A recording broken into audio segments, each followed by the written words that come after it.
C'est évidemment l'une des mesures que Jean-Luc Mélenchon et la France insoumise vont mettre en avant pendant cette période d'élection législative, ce retour de la retraite à 60 ans. Bonjour Marc. Bonjour David, bonjour Marc à tous. Vigneault, journaliste au Point. Les Français, on le sait, on l'a largement dit, qui ne veulent pas majoritairement, une écrasante majorité, reporter l'âge légal de départ à la retraite. Eh bien, Jean-Luc Mélenchon propose carrément de revenir en arrière. Et là, on se dit, mais pourquoi pas, Marc? Pourquoi pas? La question après, c'est qui paye l'addition? Voilà, alors Jean-Luc Mélenchon propose de revenir à la retraite à 60 ans au bout de 40 années de cotisation pour tout le monde. Donc ça veut dire évidemment que tout le monde ne partira pas à 60 ans, mais c'est retour de l'âge légal qui est aujourd'hui fixé à 62 ans vers 60 ans. C'est-à-dire comme quand François Mitterrand, au début de son mandat, l'avait décidé. Voilà. Alors, c'est effectivement la question, c'est de savoir qui va payer. Et quand on interroge Henri Sterdyniak, qui est un économiste atterré, qui est plutôt considéré comme à gauche, plutôt hostile au capitalisme ou en tout cas au néolibéralisme, ça va coûter très très cher ce retour à la retraite à 60 ans. C'est bien pour ça qu'on a reculé progressivement, majorité de droite et majorité de gauche confondues, le nombre d'années de cotisation nécessaires pour partir à la retraite, parce que le système de retraite doit être financé. Normalement, l'État peut s'endetter pour faire des investissements d'avenir, pour avoir des actifs qui vont augmenter la croissance. Or, les retraites, c'est juste une opération de transfert. Ce sont les retraités d'aujourd'hui qui sont payés par les cotisations des actifs du moment. C'est ce qui s'appelle un système de retraite par répartition. Et donc, il faut que les cotisations couvrent les retraites qu'on verse aux retraités actuels.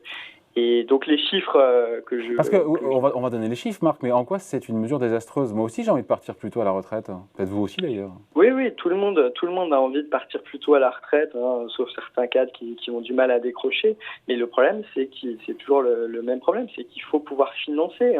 Les retraites sont assises sur des cotisations, donc sur le travail des Français, et pour payer les retraites des personnes qui sont actuellement à la retraite. Et donc, ça coûte très très cher. Alors, il faut expliquer un peu le raisonnement pour montrer à quel point ça coûte cher. Donc, dans le scénario de base du Conseil d'orientation de retraite, l'organisme qui fait référence en matière de retraite, on estime que le déficit sera très faible, à peu près quasiment nul, 0,15 points de PIB en 2035 et en 2050 même en léger excédent de 0,1 point parce qu'on aura passé la bosse des retraités du baby-boom. Ça veut dire que le système des retraites fonctionne et qu'il est équilibré, donc il n'y a pas besoin de le réformer. D'ailleurs, pardon, c'est le lien avec la réforme Macron voulue. Tout à fait. Elle n'est pas utile. Alors, c'est moyennant beaucoup d'hypothèses. Donc ça serait ouvrir un autre débat. Moi, je veux bien répondre à cette question, mais ça serait ouvrir un débat assez long. Mais en tout cas, on voit que dans des hypothèses un peu optimistes, avec une croissance de la productivité qui est l'élément central pour déterminer l'évolution de l'équilibre financier des retraites à 1%, donc c'est pas le scénario le plus optimiste, mais c'est pas non plus le plus pessimiste. On serait à peu près à l'équilibre. Qu'est-ce qui se passe avec la retraite si Jean-Luc Mélenchon applique sa mesure? Et encore une fois, c'est des calculs d'un économiste qui est peu soupçonnable d'être très hostile à la gauche de la gauche. Donc ce déficit atteindrait 2,1% en 2035, et après il se réduirait un petit peu à 1,5% en 2050. Mais c'est la mer à boire, 2 points de PIB, pardon Marc, c'est 40 et quelques milliards d'euros, 45, je sais pas, c'est pas... C'est énorme. Pour un système de retraite par répartition, ça veut dire que rien que pour les retraites, on utilise 2 points de PIB de déficit, alors que la norme en Europe, une fois la crise passée, même si on ne sait pas quel est le devenir de sa règle budgétaire, c'est à peu près 3, qu'on est à 113% de dette publique par rapport au PIB, une dette qui n'a cessé d'augmenter, qu'on n'a pas présenté un budget à l'équilibre depuis, je crois, 1974. Donc ce sont des chiffres énormes. Et il faut savoir que l'équilibre des systèmes de retraite qui sera pratiquement atteint en 2050 dans l'hypothèse actuelle, dans le système actuel, il faut voir que ça s'appuie sur le fait que les retraités vont perdre en pouvoir d'achat, en niveau de vie par rapport aux actifs, parce que leurs retraites sont indexées sur l'inflation. Donc ça suppose ça vaut le coup en ce moment d'être indexé sur l'inflation. Oui, en ce moment, parce qu'il y a une période un peu particulière où l'inflation est supérieure à l'évolution des salaires. Mais on peut espérer, ou alors on change complètement de monde, qu'à long terme, les salaires augmentent plus vite que l'inflation. Ou alors tout le monde va perdre extrêmement fort en pouvoir d'achat. Et d'ailleurs, si on indexe les retraites sur l'inflation et que l'inflation est très forte, entre parenthèses, ça coûte très cher et ça, c'est pas pris en compte dans les hypothèses un peu qui datent un petit peu du corps. Donc tout ça pour dire que si on veut éviter que le pouvoir d'achat relatif des retraités baisse très très fort par rapport aux actifs, et on peut imaginer qu'un Jean-Luc Mélenchon au pouvoir ne laissera pas le pouvoir d'achat des retraités baisser très très fort par rapport aux actifs, comme le prévoit le système actuel, et bien là, on s'aperçoit que le déficit des retraites passerait à 4,2% en 2035 et même 6,1% en 2050. Ça veut dire en 2050, on aurait un déficit qui sera pratiquement aussi élevé que le déficit qu'on a atteint après une des plus grasses crises économiques qu'on ait jamais connues. Juste pour les retraites. Juste pour les retraites. Donc ça montre à quel point cette réforme n'est absolument pas financée. Et si on veut préserver l'équilibre financier des retraites, encore une fois, c'est un impératif que personne ne nie, qu'un régime par répartition doit à peu près être, pas évidemment chaque année, mais à peu près à moyen terme, équilibré. Il faut augmenter les cotisations. Il faut augmenter les cotisations. D'ailleurs, Jean-Luc Mélenchon en est parfaitement conscient puisqu'il dit qu'il va augmenter les cotisations des retraites de 0,25 points par an. Donc ça veut dire moins de pouvoir d'achat pour les salariés.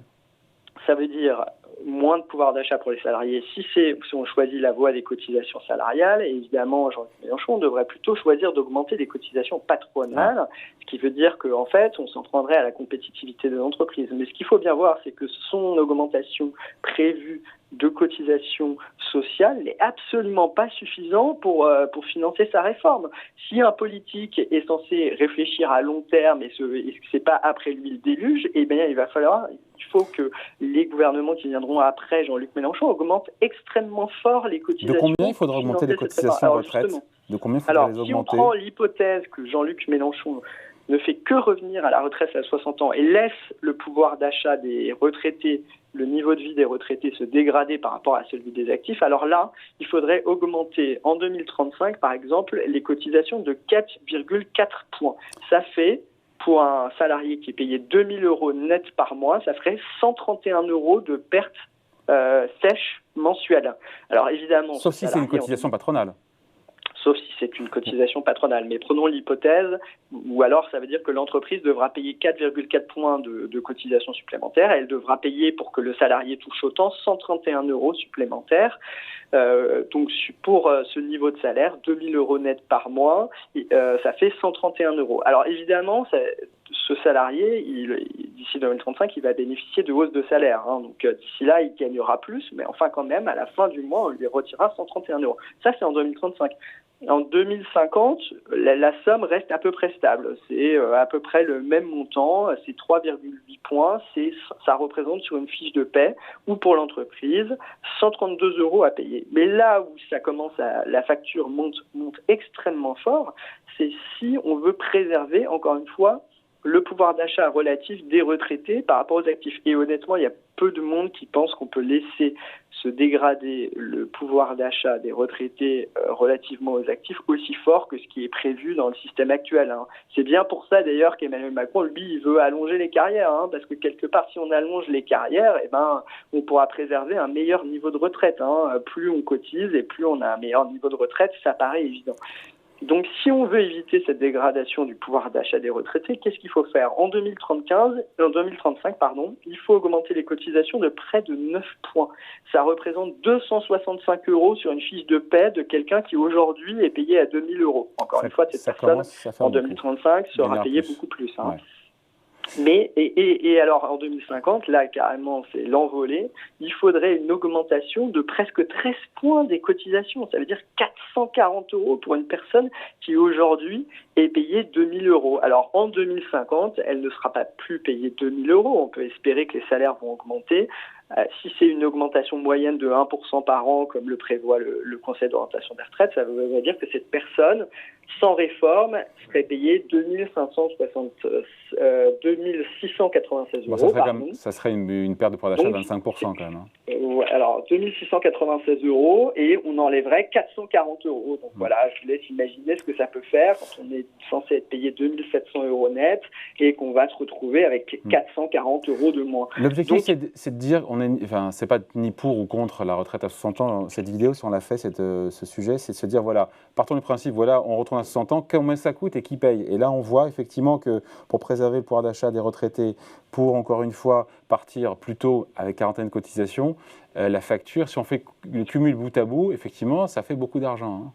Voilà, surtout dans un contexte où, par ailleurs, Jean-Luc Mélenchon nous dit qu'il faut énormément de dépenses publiques. Pour 250 milliards de plus par an jusqu'en 2027. On va voir l'accord exact avec les autres formations de gauche, mais dans son programme initial, il nous parle de 250 milliards d'euros de dépenses publiques par an à partir de 2027 nécessaires. Donc, est-ce qu'on doit griller autant d'argent public, puisque finalement c'est ça, on va dépenser beaucoup plus d'argent public uniquement pour le système de retraite. Encore une fois, même les économistes les plus à gauche disent qu'un système de retraite, ça doit être financé par des cotisations qui doivent payer des prestations, des pensions de retraite. Et donc, à long terme, ça ne doit pas être durablement déséquilibré. L'État a tout intérêt à s'endetter pour financer des actifs qui vont augmenter la richesse future et ce qui permettra de rendre l'endettement que veut actionner Jean-Luc Mélenchon, l'endettement soutenable. Là, les retraites, c'est un endettement abyssal et non soutenable. Il y a aussi la pension minimale à 1 400 euros qu'on aurait pu aussi évoquer. Qu'est-ce qu'il dit au final, votre économiste atterré, Henri Sterdignac, qui est classé à gauche de la gauche? Qu'est-ce qu'il en dit, encore une fois, de cette réforme des retraites à 60 ans? Lui, il dit simplement qu'il a juste fait les calculs, c'est-à-dire qu'il constate que c'est très difficile et il dit ce n'est pas la priorité en termes de dépenses publiques, il y a beaucoup d'autres besoins à financer. Après, il dit ça peut être un choix politique si on veut taxer très très fort les riches, augmenter beaucoup l'imposition, si on veut changer totalement le système économique, on peut imaginer que ça soit possible. Ça, c'est ce qu'il nous a dit après, parce qu'il n'était pas très content de la couverture du Point qui était assez hostile à Jean-Luc Mélenchon, mais voilà. Là, ce sont ses calculs, encore une fois, c'est pas les vôtres, ce sont les siens. Voilà, ce sont ses calculs. C'est justement le principe de cet article. Ne pas prendre un économiste hostile par principe à Jean-Luc Mélenchon, hostile à une logique très à gauche, etc., mais prendre un économiste qui fait des calculs sérieux, qui connaît très bien son sujet et qui constate que cette réforme coûte extrêmement cher et qu'on peut raconter des choses aux électeurs, leur présenter des mesures qui évidemment leur semblent très attractives, mais qu'il faut qu'ils aient conscience des conséquences à long terme de leur choix. Et donc, je crois que c'est ce qu'on a fait dans le journal avec les calculs d'Henri Sterdignac. Et il nous dit clairement que si on veut financer la transition énergétique, peut-être qu'il faut que quand même on arrive à financer les retraites sans recourir à l'endettement et au déficit. Voilà donc à retrouver dans le magazine Le Point de cette semaine qui est encore disponible en kiosque. On voit la couverture, ça c'est j'imagine la couverture de demain. Oui, ça c'est la couverture du prochain magazine, donc Elisabeth Borne, évidemment, son parcours, les difficultés qu'elle va devoir affronter, une enquête sur la nouvelle première ministre. À retrouver donc dès demain en kiosque dans le magazine Le Point. Merci beaucoup Marc, bonne journée. Merci David. Salut.